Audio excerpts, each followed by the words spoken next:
Hello बच्चों, स्वागत है आपका ऑनलाइन क्लासेस में। आज हम पढ़ेंगे conservation of plants and animal, chapter number 7 from class 8। Conservation of plants and animals. So plants and animals we know, but what is conservation?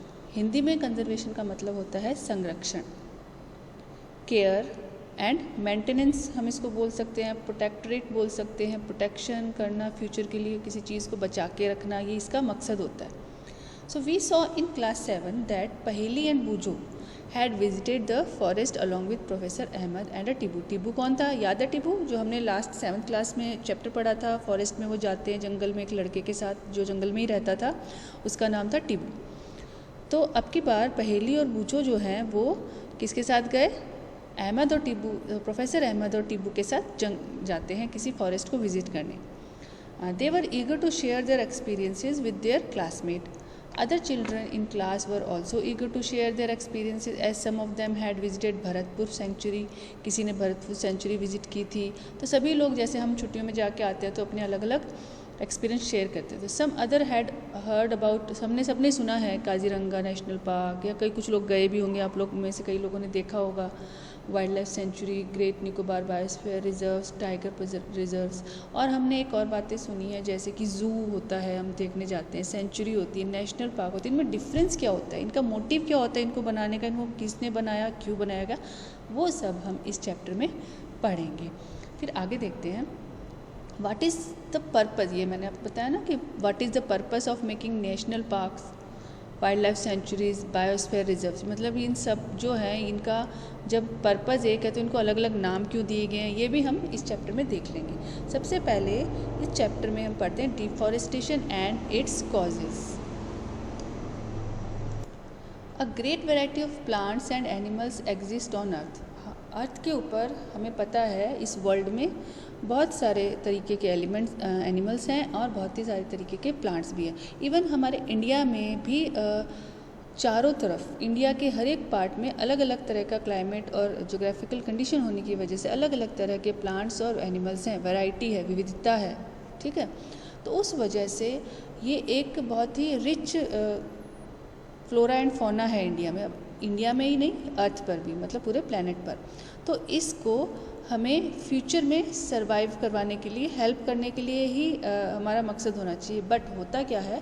Deforestation हो जाता है। Deforestation means cutting down forests and using the land for the other purposes. जंगलों को हटाकर अलग अलग other purposes के लिए ह्यूमन बींग जो है वो उस अर्थ का, लैंड का इस्तेमाल करते हैं, जो कि हार्मफुल होता है। तो एक बड़े लेवल पर पेड़ों को काटना क्या कहलाता है? डिफॉरेस्टेशन कहलाता है। तो इसमें पैराग्राफ में यही है, trees in the forest are cut for some of the purpose mention below. कौन कौन से पर्पस के लिए जो डिफॉरेस्टेशन होता है, उसका पर्पस होता है प्रोक्योरिंग लैंड फॉर कल्टीवेशन, मतलब लैंड को खेती के लिए इस्तेमाल करना, building houses and factories, making furniture for और using wood as fuel. We know that we use wood, पेड़ों से हमें वुड मिलता है, मेडिसिन्स मिलती हैं, फ्रूट, वेजिटेबल, हमारा फूड, बहुत सारे एनिमल्स को वहाँ पे शेल्टर मिलता है।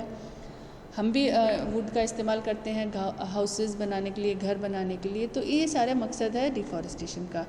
सो डिफॉरेस्टेशन जो है वो डिस्टर्ब करता है नेचर के बैलेंस को, और it also leads the increase in carbon dioxide level, temperature high हो जाता है, पॉल्यूशन होता है, और फ्लड और ड्रॉट, बाढ़ आने के और सूखा पड़ने के भी चांसेस इसमें बढ़ जाते हैं।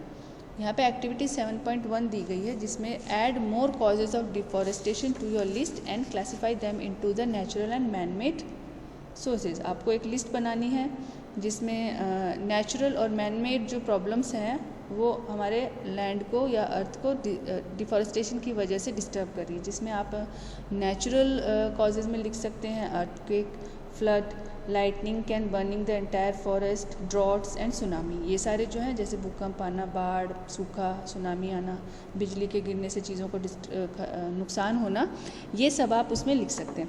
और मैन मेड में क्या लिख सकते हैं कि मिनरल्स की खोज के लिए कोल, पेट्रोलियम, ओर्स, फॉसिल फ्यूल्स, इन सब की खोज के लिए भी अर्थ का दोहन होता है। माइंस बनाई जाती हैं, खदानें खोदी जाती हैं, जिसमें अर्थ का काफ़ी नुकसान होता है लैंड का। एग्रीकल्चरल पर्पस से भी लैंड को यूज़ किया जाता है। इंक्रीजिंग पॉपुलेशन की वजह से जंगल काट कर उनकी जगह कॉलोनीज़ बसा दी जाती हैं, फैक्ट्रीज़ बनाई जाती हैं, पार्क्स, मॉल्स ये सब बनाए जाते हैं, ये जो कि अच्छी बात नहीं है। और ज़्यादा फैलता हुआ शहरीकरण, शहरीकरण मतलब मीन्स अर्बेनाइजेशन। अर्बेनाइजेशन का मतलब होता है शहरीकरण, शहर बन जाना, गाँव का शहर में बदलना, या शहर का गाँव की तरफ फैलना और उस गाँव को भी अपने अंडर ले लेना, ये शहरी अर्बेनाइजेशन हो जाता है। मतलब तो और एक वुड का इस्तेमाल एज ए फ्यूल, ये भी इस एक्टिविटी में आप इंक्लूड कर सकते हो। 7.2 कंसिक्वेंसेज ऑफ डिफॉरेस्टेशन। डिफॉरेस्टेशन के कंसिक्वेंसेज क्या हैं? पहली और बूझो जो हैं उन्होंने डिफॉरेस्टेशन के बारे में पढ़ा। दे रिमेंबर दैट, उन्होंने याद किया कि उन्होंने पहले क्या पढ़ा है उसके बारे में। Deforestation increases the temperature and pollution level on the earth.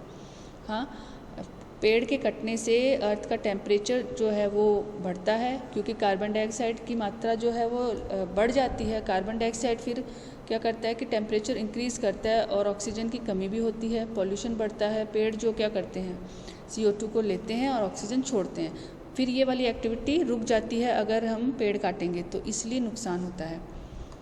Ground water level जो है वो भी नीचे चला जाता है। They know that deforestation disturb the balance in nature. They were told, मतलब पहली और बूझों को पढ़ाया गया है ये सारी बातें जो इसमें बताई गई। They were told by professor Ahmad, उन्होंने क्या बताया था कि cutting of trees continuously rainfall और फर्टिलिटी ऑफ सॉइल को इफेक्ट करता है। पेड़ का कटना जो है वो सॉइल की फर्टिलिटी को और रेनफॉल को अफेक्ट करता है। रेनफॉल कम हो सकता है, कहीं पे बाढ़ आ सकती है तो कहीं पे सूखा हो सकता है। Moreover there will be increased chances of natural calamities such as flood and droughts. तो ठीक है, recall that plant need carbon dioxide. हमको पता है, और याद करो कि हमको पता है कि फोटोसिंथेसिस प्रोसेस में कार्बन डाइऑक्साइड जो वो अंदर ले ली जाती है प्लांट्स के द्वारा, और बाहर कौन सी गैस छोड़ी जाती है? ऑक्सीजन गैस छोड़ी जाती है। छोड़ी कैसे जाती है? वो फोटोसिंथेसिस प्रोसेस के दौरान जो प्लांट्स हैं वो क्या करते हैं, कार्बन डाइऑक्साइड को अंदर ले लेते हैं और फोटोसिंथेसिस को रिलीज़ करते हैं। Fewer trees would mean that less carbon, कुछ पेड़ जो होते हैं वो कार्बन डाइऑक्साइड को लेते हैं और सभी लेते हैं वैसे तो, ठीक है, जिससे कि एटमॉस्फेयर में बैलेंस बना रहता है। बट कटिंग होने की वजह से, ट्रीज़ की वजह से कौन सा एक वर्ड, ग्लोबल वार्मिंग होती है। ग्लोबल वार्मिंग का मतलब, global warming means, global means globe, earth के सराउंड में, चारों तरफ अर्थ के ऊपर जो वार्मिंग है, अर्थ का टेम्परेचर बढ़ना, is global warming. Increase in carbon dioxide content in the atmosphere is termed as a global warming which leads to the increase in temperature on the earth which disturb the water cycle, और इससे फिर rainfall को वो कम कर सकता है और इससे ड्रॉट आ जाती है, बाढ़। ड्रॉट का मतलब सूखा आना, ठीक है, ड्रॉट मीन्स सूखा पड़ना, अकाल पड़ना। Deforestation is a major cause which leads to the change in the soil properties. Deforestation जो है वो सॉइल की प्रॉपर्टीज़ को ख़राब करता है, उसकी जो खासियत है पेड़ पौधों को उगाने में, क्रॉप के फर्टिलाइजेशन में, क्रॉप के कल्टीवेशन में, तो इसका मेन कारण डिफॉरेस्टेशन है। सॉइल पॉल्यूशन भी हम उसे कह सकते हैं। Physical property of the soil gets affected is by plantation and vegetation.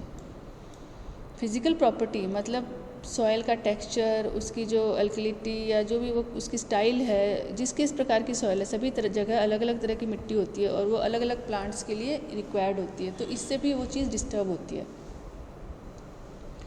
Fewer trees result in soil erosion, removal of the top layer of the soil exposes the lower land. कुछ जो trees होते हैं, soil कम पेड़ों की होने की वजह से सॉइल इरोजन हो जाता है, और क्या होता है कि जो धरती है, ज़मीन जो है वो हार्ड हो जाती है, रॉकी हो जाती है, वहाँ पे गुड न्यूट्रिएंट्स नहीं रहते सॉइल में। तो ये भी एक काफ़ी नुकसानदेह पॉइंट है। इसकी वजह से क्या हो जाता है, डेजर्टिफिकेशन हो जाता है, मतलब चारों तरफ डेजर्ट हो जाती है। अगर पेड़ पौधे जहाँ नहीं होते हैं वो उस एरिया को हम डेजर्ट बोलते हैं ना, तो डेजर्टिफिकेशन हो जाता है, जो कि लैंड पॉल्यूशन में गिना जाता है। Deforestation also leads to a decrease in the water. Deforestation से सॉइल की जो वाटर होल्डिंग कैपेसिटी है वो भी कम हो जाती है।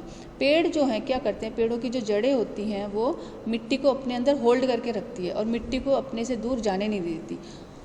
बट पेड़ नहीं रहेंगे तो जो टॉप सॉइल है वो नदियों में जाके गिरेगी, बह के जा सकती है। यहाँ की मिट्टी कहीं पानी के बहाव से बहकर अगले दूसरी जगह चली जाएगी। तो यहाँ जहाँ एक जगह जहाँ पे से मिट्टी बहकर गई है वहाँ पे क्या होगा, वहाँ की सॉइल जो है फर्टाइल नहीं रहेगी, वहाँ की उपजाऊ मिट्टी कहीं और चली गई। तो ये नुकसानदेह होता है। इससे फिर नदियों में पॉन्ड्स, लेक्स जो होते हैं ना, उनमें मिट्टी चली जाती है, बह के गिर जाती है पानी के साथ। तो जो पॉन्ड, लेक, रिवर का जो गहराई है वो कम हो जाती है। गहराई कम होने से पानी क्या होता है, बाहर की तरफ फ्लो हो जाता है और गाँव में पहुँच जाता है, शहरों में पहुँच जाता है, जिससे कि बाढ़ आ जाती है। अनवांटेड रीज़न हो जाता है ये बाढ़ आने का, अननेसेसरी आ जाती है। तो इसलिए पेड़ होना ज़रूरी है। We have studied in class 7 that we get many products from forest. हाँ, हमें पता है ना कि हमें पेड़, बचपन से हम पढ़ते जा रहे हैं, पेड़ हमें क्या क्या देते हैं, शेल्टर, फूड, ऑक्सीजन, नेचर को बैलेंस रखते हैं, बहुत सारे एनिमल्स को, इंसेक्ट्स को, बर्ड्स को वो घर देते हैं, हमें भी मेडिसिन्स, वुड, बहुत सारी चीज़ें देते हैं। तो ये आइटम को आप लिस्ट कर सकते हैं क्या क्या आपको पेड़ों से प्राप्त होता है। Now conservation of forest and wild life. Conservation, wild life का कंजर्वेशन और फॉरेस्ट, और वाइल्ड लाइफ मतलब जंगल में रहने वाले जीव, जिसमें पेड़ पौधे भी आते हैं और एनिमल्स भी आते हैं। तो why is it important to protect forest और why is it necessary to prevent deforestation. क्यों ज़रूरी है फॉरेस्ट को बचाना या डिफॉरेस्टेशन को रोकना, एक ही बात है। तो क्यों है, क्योंकि forest maintain the level of carbon dioxide in atmosphere, trees bind the top layer of soil that increases the crop fertility, trees help in absorbing rainwater and thus preventing floods, trees protect natural habitat of various species। ठीक है, पेड़ जो हैं वो carbon dioxide की मात्रा को level में रखते हैं, सॉइल को अपनी जड़ों से बांध के रखते हैं, जिससे कि क्रॉप को फर्टिलिटी मिलती है, क्रॉप के लिए फर्टाइल सॉइल अवेलेबल होती है, रेन वाटर को एब्जॉर्ब करते हैं और बाढ़ नहीं आने देते, और नेचुरल हैबिटेट मतलब प्राकृतिक घर जो हैं लोग एनिमल्स के, स्पीशीज़ के, ऑर्गेनिजम्स के, उनको बनाए रखते हैं। अभी यहाँ पे एक वर्ड आया है wild life. What is wild life? Wild life is an area where all living organism lives in their natural habitat. Wild life एक एरिया है या उन ऑर्गेनिज्म को बोला जाएगा जो जंगलों में रहते हैं, और ये वो एरिया होता है जहाँ पे नेचुरल हैबिटेट में ऑर्गेनिजम्स रहते हैं, जैसे फॉरेस्ट, जंगल, वाटर बॉडीज़, ये सब। आगे क्या दिया गया इसमें हम पढ़ते हैं। बायोस्फीयर है यहाँ पे, देखो येलो बॉक्स जो दिया हुआ है उसमें दिया हुआ है biosphere is that part of the earth in which living organism exist. Biosphere का वो पार्ट है अर्थ का जिसमें जीवित जो थिंग्स हैं, लिविंग थिंग्स जो हैं इस अर्थ पर, लिविंग ऑर्गेनिज्म मतलब प्लांट भी और एनिमल्स भी जो लिविंग है वो रहते हैं। तो वो जगह जहाँ पे प्लांट्स और एनिमल हैं वो पूरी किस में इंक्लूड करी जाएगी? बायोस्फीयर में करी जाएगी।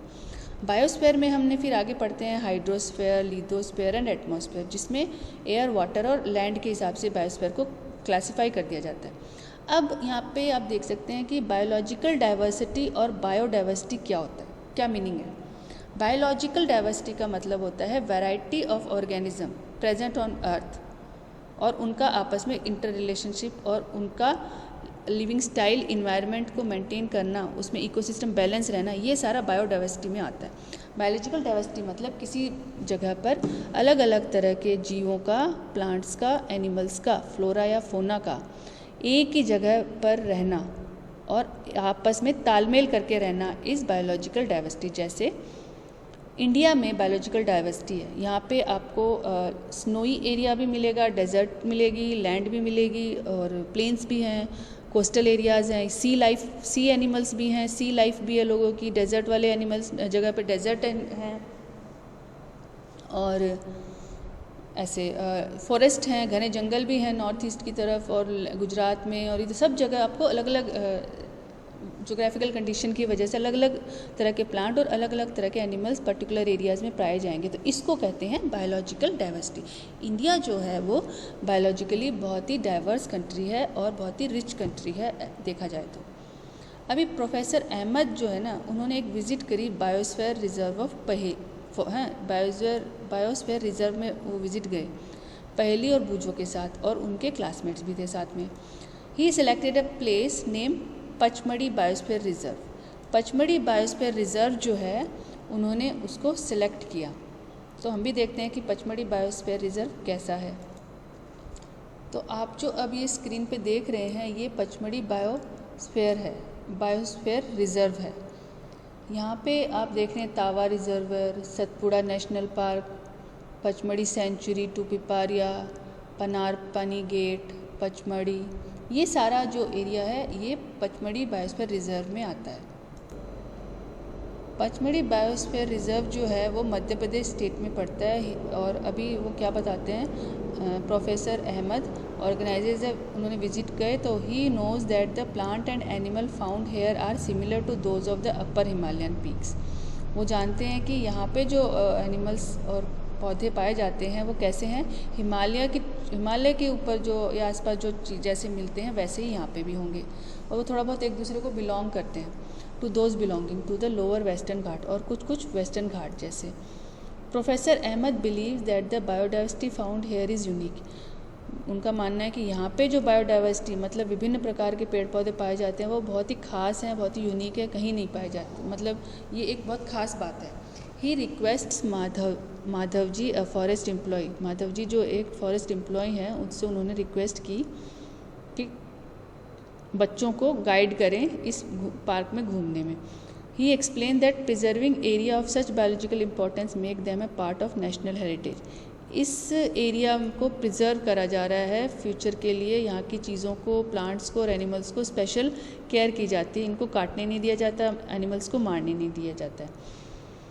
फिर है प्रोटेक्टेड, ये देखो wild life sanctuary, national park, biosphere reserve. To protect our flora and fauna and their habitats, protected areas called wild life centuries.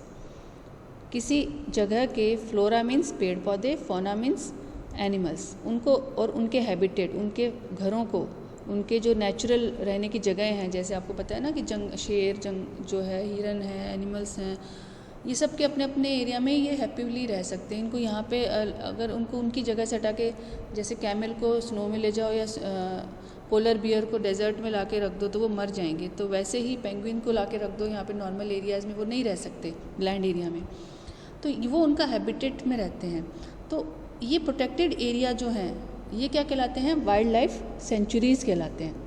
National parks और बायोस्फीयर रिजर्व्स कहलाते हैं। यहाँ पे एनिमल्स को प्रोटेक्शन दी जाती है, बट उनको पिंजरे में नहीं बंद करके रखा जाता, वो अपने ढंग से रहते हैं। बस ह्यूमन बींग्स की जो एक्टिविटी है वो वहाँ पे प्रोहिबिटेड होती है। वहाँ पे उनको ह्यूमन बींग्स अपनी नॉर्मल एक्टिविटीज़, अपने घर नहीं बना सकते, फैक्ट्रीज़ और इंडस्ट्रीज़ नहीं बनाई जा सकती, ठीक है। प्लांटेशन वहाँ पे होता है, वहाँ पे कल्टीवेशन, ग्रेजिंग और पेड़ों को गिराना, हंटिंग और ये पोचिंग भी एक तरह से हंटिंग है, ये सब काम वहाँ पे नहीं की जा सकते, सरकार ध्यान रखती है। वाइल्ड लाइफ सेंचुरी क्या होता है, area where animals are protected from any disturbance to them and their habitat. वहाँ पे एनिमल्स को प्रोटेक्ट किया जाता है बिना उन्हें डिस्टर्ब करे हुए, कि भाई प्रोटेक्ट करने का मतलब है कि उनको पिंजरे में बंद करके रख दिया, उनको हम खाना दें, नहीं, वो अपने नेचुरल तरीके से वहाँ पे प्रोटेक्टेड रहते हैं। नेशनल पार्क क्या होते हैं, national parks are areas reserved for wild life where they can freely use the habitat and natural resources. और बायोस्फीयर रिजर्व क्या होते हैं, लार्ज एरिया, उनसे भी बड़ा एरिया जो कि प्रोटेक्टेड लैंड होती है, जहाँ पे conservation of wild life, plant, animal resources and traditional life of the tribal. वहाँ पे जो जंगलों में ट्राइबल्स रहते हैं, आदिवासी लोग रहते हैं, जो कि उनको अलाउड होता है वो वहाँ रहते हैं। वो क्योंकि वो बड़ा एरिया है तो वहाँ से लोगों को निकाला नहीं जा सकता, तो वहाँ पे जो लोग नेचुरल तरीके से रह रहे हैं उनको रहने दिया जाता है, जिनको ट्राइबल्स बोला जाता है। और उनका ध्यान कौन रखता है, वहाँ कई एजेंसीज रखती हैं, जैसे गवर्नमेंट है वहाँ का स्टेट है, वहाँ का फॉरेस्ट डिपार्टमेंट है, ये सब उनका ध्यान रखते हैं। और इसके लिए रूल्स बनाए जाते हैं, मेथड, तरीके अलग अलग तरीके ढूंढे जाते हैं। एनिमल्स की काउंटिंग रखी जाती है, कोई बीमार हो गया है तो उसे ही स्पेशल तरीके से उसका ट्रीटमेंट भी कर दिया जाता है। पॉलिसीज़ बनाई जाती हैं, कानून बनाए गए हैं, ठीक है, तो ये तरीका होता है। Wild life centuries, national park, biosphere reserves जो है इनको इस तरीके से प्रोटेक्ट किया जाता है। अब एक्टिविटी 7.3 क्या है, find out the number of national parks. हमारे इंडिया में कितने नेशनल पार्क्स हैं, या फिर तुम्हारे डिस्ट्रिक्ट में कितने नेशनल पार्क्स हैं, ये तुमको करना है। तो इंडिया में तो जो है नेशनल पार्क्स तो हम पता लगा सकते हैं ऐसे कि Sariska, Keoladeo, Jim Corbett, Rajaji, great Himalayan, valley of flower, दूधवा टाइगर रिजर्व जो है, और कालबुल रामजाओ है, सुंदर टोना है, चिल्का लेक नेशनल पार्क जो है, कान्हा नेशनल पार्क है, बारदागढ़ है, गिर के वन हैं, और कई सारे हैं, पेरियार, बांदीपुर, बहुत सारे कंजर्वेशन हैं हमारे इंडिया में। ये मैंने सिर्फ इंडिया के बताए हैं, ठीक है। अब ये टेबल देखो, तुम इसको कर सकते हो, इसमें तुम्हारे डिस्ट्रिक्ट में या तुम्हारे स्टेट में और पूरे होल कंट्री में ये सारे कितने हैं आप काउंट करके सर्वे करके लिख सकते हैं। ये बहुत ही इंटरेस्टिंग एक्टिविटी रहेगी। अब हम पढ़ते हैं बायोस्फीयर रिजर्व के बारे में। बायोस्फीयर रिजर्व हमने पहले ही पढ़ लिया है कि यहाँ माधव जी बताएंगे कि एरियाज़ मतलब बायोडाइवर्सिटी को कंजर्व करने के लिए जो बड़ा एरिया जिसमें आदिवासी भी इंक्लूडेड होंगे, क्योंकि वो भी तो एक नेचुरल वे में रहते हैं, तो वो भी एक तरह से धरोहर ही है हमारे लिए। वरना सभी मॉडर्न हो जाएंगे, सभी शहरों में आ जाएंगे, तो फिर नेचुरल जो एक्चुअली कैसी है अर्थ वो हमें कैसे पता चलेगा। प्लांट, एनिमल, माइक्रो ऑर्गेनिज्म ये सब उसमें इंक्लूड होते हैं प्रिजर्वेशन में, कंजर्वेशन में। The biosphere reserve help to maintain the biodiversity and culture of that area. Biodiversity जो है को और कल्चर मतलब वहाँ के लोगों द्वारा कैसे रहा जाता है, क्या तरीका है, क्या उनके कल्चर है, कौन सी तरीके से वो नेचर को यूज़ करते हैं, वो सारे इसमें इंक्लूडेड है। पचमढ़ी बायोस्फीयर रिजर्व जो है उसमें एक नेशनल पार्क है जिसका नाम है सतपुड़ा, और 2 वाइल्ड लाइफ सेंचुरीज़ है जिसको नाम है बोडी एंड पचमढ़ी। ये हमने देखा था अभी डायग्राम। अब है फ्लोरा एंड फौना क्या होता है। फ्लोरा मीन्स कहीं किसी जगह के plants, means given to the this name is given to the plants found in a particular area like सील, टीक, मैंगो, जामुनी, कोई भी तरीके का जो पेड़ है वो पर्टिकुलर उसी एरिया में। कैक्टस जो है वो कहाँ का है, डेजर्ट का है। और ठीक है, और fauna means it is the name given to the animals found in particular area, इसमें यही है। और ये आप देख सकते हैं कुछ एनिमल्स के नाम हैं हमारे, ठीक है। ये leopard, fern, jamun tree. Endemic species, endemic species means कि स्पीसीज और plant which are found only in a particular area. वो ऑर्गेनिजम्स या फिर वो प्लांट्स और वो एनिमल जो किसी पर्टिकुलर एरिया में खास तौर पर वहीं पर ही पाए जाते हो और किसी एरिया में नहीं मिलते हो, किसी जोन में, किसी स्टेट में, किसी पर्टिकुलर कंट्री में, किसी इन्वायरमेंट में स्पेशली, तो वो क्या कहलाएंगे, एंडेमिक स्पीसीज़ कहलाएंगे। और इसके अलावा एक और नाम आप पढ़ोगे एंडेंजर्ड। एंडेंजर्ड जो होंगे वो स्पीसीज़ हैं जो कि ये प्रॉब्लम फेस कर रहे हैं कि वो उनकी संख्या कम होती जा रही है और बहुत ही जल्द अगर उन पर ध्यान नहीं दिया गया तो वो इस वर्ल्ड से ख़त्म ही हो जाएंगे। वो स्पीसीज़ हमें देखने को ही नहीं मिलेगी, जैसे कि डायनासोर हैं। डायनासोर अब स्पीशीज़ विलुप्त हो गए हैं ना, एक्सटिंक्ट हो गए हैं। तो जो एनिमल्स या स्पीशीज़ किसी भी ऑर्गेनिज्म की वो ख़त्म होने की कगार पर हो, बहुत कम ही बचे हैं और ख़त्म हो सकते हैं, एक्सटिंक्ट हो सकते हैं, वो एंडेंजर्ड स्पीसीज़ कहलाते हैं। और वो एनिमल्स या वो स्पीसीज़ जो कि अब प्रेजेंट नहीं है, वैनिश्ड हो चुके हैं, species which were present in the past but now completely vanished. पहले प्रेजेंट थी वो अब वैनिश हो चुकी हैं, लाइक डायनासोर, डोडो बर्ड, ये सारे एक्सटिंक्ट कहलाएंगे। तो आप endangered species, endemic species and extinct species को डेफिनेशन को ध्यान से पढ़ लेना।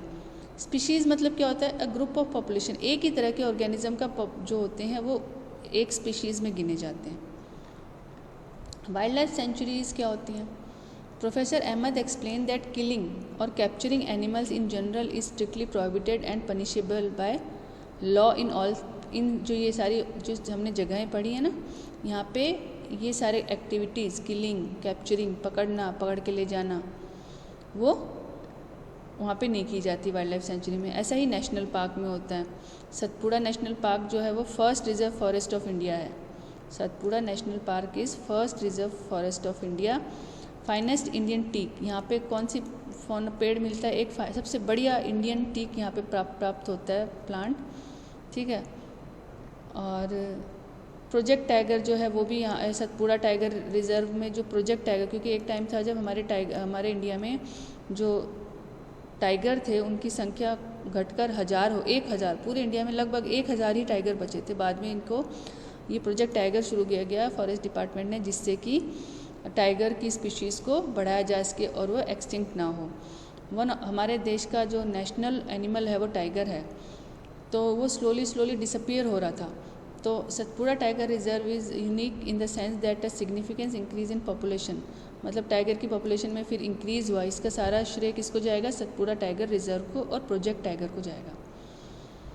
और ऐसे ही एंडेंजर्ड एनिमल्स में आपको बता चुकी हूँ, जिसमें टाइगर भी आता था, डायनासोर आता है, और जो एक्सटिंक्ट हैं उसमें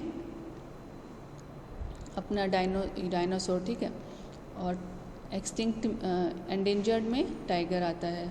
ये बारहसिंगा जो है ये भी एंडेंजर्ड एनिमल्स में है, ठीक है। अभी इकोसिस्टम क्या होता है? इकोसिस्टम होता है plant, animal, micro organism, non living और लिविंग, सारी चीज़ों को मिलाकर एक वो जगह जहाँ पर सभी लोग आपस में तालमेल बना के रहते हैं। जैसे कि एक गार्डन भी एक इकोसिस्टम हो सकता है, एक एक्वेरियम एक इकोसिस्टम है, क्योंकि देखो एक पॉन्ड है, समझ लो एक पॉन्ड है, पॉन्ड में क्या है? पॉन्ड में फिशेस भी होती हैं और माइक्रो ऑर्गेनिज्म होते हैं, एक्वेटिक प्लांट्स होते हैं, क्रोकोडाइल हो सकता है, बर्ड्स भी आते हैं वहाँ पे दूसरे एनिमल्स पानी पीने भी आते हैं, आसपास लोग भी रहते हैं। तो वो एक इकोसिस्टम है कि उसके आसपास बहुत सारे लोग आपस में तालमेल करके, वहाँ पे चट्टानें हैं, नॉन लिविंग कंपोनेंट्स हैं। देखो यहाँ पे लिखा हुआ है ना इस पैराग्राफ में, an ecosystem is made of all the plants and animals and micro organism in area along with non living components such as climate, soil, rivers and deltas, जहाँ पे ये सारी चीज़ें एक साथ। और एक गार्डन जो है, गार्डन में भी आपको बहुत सारी चीज़ें मिलेंगी। जैसे एक नॉर्मल गार्डन में आप घूमने जाते हो, वहाँ पे ह्यूमन बीइंग आते हैं, वहाँ पे आपको एंट्स भी मिलेंगे, birds, snakes, frog, butterfly and caterpillar, grasshoppers, many type of birds, cat, dog, cow, ये सारे वहाँ पे उनका जो आपस में इंटर रिलेशनशिप रहता है। प्लांट्स भी रहते हैं, ग्रास भी रहेगी, वाटर बॉडी भी रह सकती है, तो वो भी एक इकोसिस्टम है, बट वो मैन मेड इकोसिस्टम हो जाता है, ठीक है। अब आती है red data book. What is red data book? Red data book is a book which keeps the record of all endangered animals and plants. Red data book जो है वो एक बुक है जिसमें रिकॉर्ड रखा जाता है कौन कौन से एनिमल जो हैं उनकी संख्या कम हो रही है, कौन कौन से प्लांट्स जो हैं उनकी संख्या कम हो रही है, और उनकी गिनती रखी जाती है, और कितनी संख्या किस देश में कौन सा एनिमल कितना है, कितने नवसंख्या में मौजूद है, वो इसमें रिकॉर्ड रखा जाता है। एक तरह से अटेंडेंस रजिस्टर होता है ना, वैसे। फिर है वर्ड आता है माइग्रेशन। माइग्रेशन मतलब एक जगह से दूसरी जगह जाना। इसमें माइग्रेटरी बर्ड्स होते हैं। कौन से birds? That fly away from there natural habitat for a particular time period for breeding. Breeding के लिए भी हो सकता है, क्लाइमेटिक कंडीशन चेंज होने पे भी हो सकता है। जैसे कि साइबेरियन क्रेन जो हैं इंडिया में आते हैं सर्दियों में। पर क्यों आते हैं? क्योंकि जहाँ से वो आ रहे होते हैं वहाँ पे भी बहुत ज़्यादा सर्दी हो गई है, तो वो उसको सहन ना कर सके तो यहाँ पे ब्रीडिंग के लिए भी आ सकते हैं। मौसम वहाँ का मौसम उनके लिए अच्छा ना हो। किसी जगह पर एनिमल्स का आपने देखा है कि बहुत सारे हॉर्सेस जंगलों में, कई बार देखते हैं जंगलों में भी यहाँ से वहाँ वो जाते हैं पर्टिकुलर रेनी सीजन, पानी की तलाश में थोड़े दिनों तक वहाँ रहते हैं, तो वो माइग्रेशन कहलाता है। Migratory birds fly to far away areas for every year during a particular time because of climatic change. They fly for laying eggs also, और वेदर चेंज की वजह से भी आते हैं। अपने नेचुरल हैबिटेट से वो नेचुरल हैबिटेट में ही जाएंगे, पर वहाँ का इन्वायरमेंट उनके लिए अच्छा होगा। तो अब कंजर्वेशन से जुड़ा हुआ एक इम्पॉर्टेंट टॉपिक है recycling of paper. Professor Ahmed draws attention of the children to another cause of deforestation. He tells them that it takes 17 full-grown trees to make 1 ton of paper. Professor Ahmad ने सभी बच्चों को बताया कि 1 ton paper बनाने के लिए लगभग 17 पूरे पेड़ काटने पड़ जाते हैं। तो इसीलिए रिसाइकलिंग इज़ मस्ट, रिसाइकलिंग बहुत ही ज़रूरी है। और reforestation is also important. Reforestation मतलब restoring destroyed forest by planting trees of for some same species. एक स्पीशीज़ के किसी पर्टिकुलर जंगल में पेड़ लगाना, वो रिफॉरेस्टेशन कहलाता है। ठीक है, रिफॉरेस्टेशन हमने पढ़ लिया। रिफॉरेस्टेशन के लिए हमें पेड़ लगाने चाहिए। इस चैप्टर में अब हम पढ़ सकते हैं, आगे जो है क्वेश्चंस देख लेते हैं। Fill in the blanks. A place where animals are protected in their natural habitat is called, वह जगह जहाँ पे एनिमल्स को रखा जाता है उनके हैबिटेट, नेचुरल हैबिटेट के लिए, तो वो क्या कहलाता है, wild life sanctuaries. B part, species found only in a particular area is known as endemic species. Climate आएगा इसमें, migratory birds fly to far away place because of climatic changes. Question 2 में डिफ्रेंशिएट करना है आपको wild life sanctuary और biosphere के बारे में। तो वाइल्ड लाइफ सेंचुरी में और बायोस्फीयर रिजर्व के 2 कॉलम बना लेंगे। फर्स्ट पॉइंट आप लिखोगे a place where wild animals are protected from hunting, और बायोस्फीयर रिजर्व में कहोगे एक area constructed for the conservation of wild animal, plant and micro organism. इसमें वाइल्ड लाइफ सेंचुरी का एग्जांपल आप कॉर्बेट नेशनल पार्क दे सकते हैं, और एंड इसमें बायोस्फीयर रिजर्व का एग्जांपल दोगे Nilgiri biosphere reserve. Second part जो है वो जिसमें दिया हुआ है जू और वाइल्ड लाइफ सेंचुरी में क्या अंतर है। जू में एनिमल्स को आर्टिफिशियली कंस्ट्रक्टेड एरिया में रखा जाएगा और पब्लिक एग्जीबिशन के लिए, लोगों को दिखाने के लिए, जबकि वाइल्ड लाइफ सेंचुरी में लोग देखने तो आते हैं पर उनको नेचुरल इन्वायरमेंट में रखा जाता है, जहाँ पे जहाँ पे उनका पोचिंग और हंटिंग नहीं किया जा सकता, पिंजरों में रहते हैं और उनको खाना भी ह्यूमन बींग्स देते हैं। जबकि वाइल्ड लाइफ सेंचुरीज़ में एनिमल जो है वो आसानी से इधर उधर घूम सकते हैं, they can move freely and they Hunt, अपना खाना खुद ढूंढते हैं और खुद खाते हैं, चाहे तो उनको शिकार करके खाना है किसी एनिमल को या पेड़ पौधों को तोड़ कर खाना है। नेक्स्ट है endangered and extinct species. Endangered species मैंने आपको बताया कि वो होती है जो खतरे में है, एक्सटिंक्ट हो सकती है। इसमें आप बंगाल टाइगर, ब्लू व्हेल का एग्जाम्पल दे सकते हैं। और extinct species are species which animals and plants that no longer exist on earth are called extinct. For example, Caribbean monk seal, great auk, passenger pigeon. Flora और fauna में आप difference कर सकते हैं। फ्लोरा जो तो पेड़ पौधे होते हैं, फौना जो होते हैं वो एनिमल्स को दिया हुआ एक नाम है और इनके एग्जाम्पल दे सकते हैं। क्वेश्चन नंबर 3 में क्या है कि इनके ऊपर आपको डिस्कशन करना है, जो कि हमने इस पूरे चैप्टर में किया है। You have to write by your. What will happen if we go on cutting trees? If we will go on cutting trees, the animal will lose their natural habitat, as the trees are an essential part of their ecosystem, and earth increases its temperature, leads to global warming and many natural calamities. The B part is the habitat of an animal is disturbed. अगर क्या हो कि किसी एक animal के habitat को disturb कर दिया जाए तो वो ह्यूमन बीइंग को डिस्टर्ब करेगा, उसको फूड, शेल्टर और प्रोटेक्शन की लैक हो जाएगा, वो मर भी सकता है और उनको न्यू इन्वायरमेंट में अडेप्ट करने के लिए उनको प्रॉब्लम होगी और उन एनिमल्स की संख्या घट जाएगी।